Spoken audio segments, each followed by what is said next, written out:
November 6, 2020, and this video is called For Posterity, Gas Prices in Cleveland, Ohio. November 6, 2020. Alright, I filled my tank up today, and it just was ironic. I thought back to the Obama years, and I just wanted to mark that I did fill my tank up.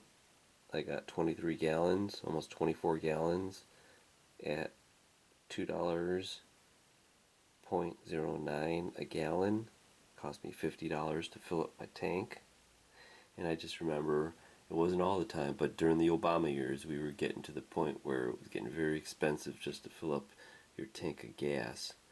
So I just want to mark this down here because I'm curious with Biden what the gas prices and everything is going to happen. So we have averages during 2011 gas was the average price $4 in 2011 on May 9th. On November 3rd, 2020, the average price is $1.99. So that's practically doubled. Now, oil prices also, during Obama, the most expensive oil was $1.19 a barrel. The cheapest it got, that was in August 2013. The cheapest it got was February 2016, $37.06. With Trump, the highest oil barrel was in June 2018 for $76.60, and the lowest it's been is in April of 2020. It's $19.12 for a barrel of oil. If there's one thing I know about New Hampshire, it's that your political bull detector is pretty keen. It's pretty sharp. You know that we can't just drill our way to lower gas prices. There are no quick fixes or silver bullets.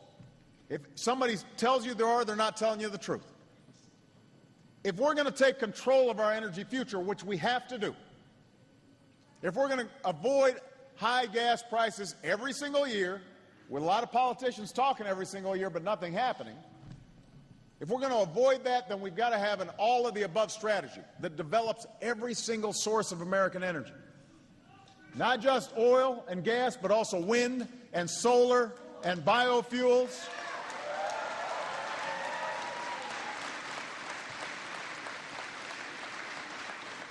We've got to keep developing the technology that allows us to use less oil in our cars and trucks, less oil in our buildings and our factories. And that's the strategy we've been pursuing for the last 3 years. And it's the only real solution to this challenge. And you've been very outspoken when it comes to nuclear power in the United States. This, of course, has raised major issues about nuclear power plants around the world. Many countries saying they're not moving forward. President Obama is taking the opposite position. He really is very much the nuclear renaissance man. He is talking about a nuclear renaissance and has not backed off, in fact reiterated, saying this will not stop us from building the first nuclear power plants in what? Decades. Well, there's something called the Faustian Bargain. Faust was this mythical figure who sold his soul to the devil for unlimited power. Now, the Japanese government has thrown the dice with the Faustian Bargain. Japan has very little fossil fuel reserves, no hydroelectric power to speak of, and so they went nuclear. However, in the United States, we're now poised at this key juncture in history where the government has to decide whether to go to the next generation of reactors. These are the so-called gas-cooled pebble bed reactors, which are safer than the current design, but they still melt down. The proponents of this new renaissance say that you can go out to dinner and basically have a leisurely conversation even as your reactor melts down. But it still melts. That's the bottom line.